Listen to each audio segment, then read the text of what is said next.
Monitoring hari tanpa hujan berturut-turut wilayah Jawa Timur sebagian besar dalam kriteria kekeringan ekstrim dan sangat panjang. Kriteria masih ada hujan dan kriteria sangat pendek terjadi di sebagian kecil Kabupaten Pacitan, Lumajang, dan Banyuwangi.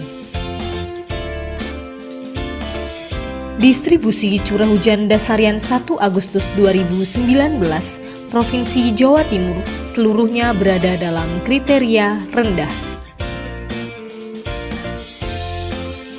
Distribusi sifat hujan dasarian 1 Agustus 2019 Provinsi Jawa Timur pada umumnya berada dalam kriteria bawah normal. Untuk kriteria atas normal hanya terjadi di sebagian kecil Kabupaten Trenggalek. Curah hujan dasarian 2 Agustus 2019 Provinsi Jawa Timur diperkirakan kurang dari 50 mm dengan peluang lebih dari 90%. Untuk informasi lainnya dapat diperoleh melalui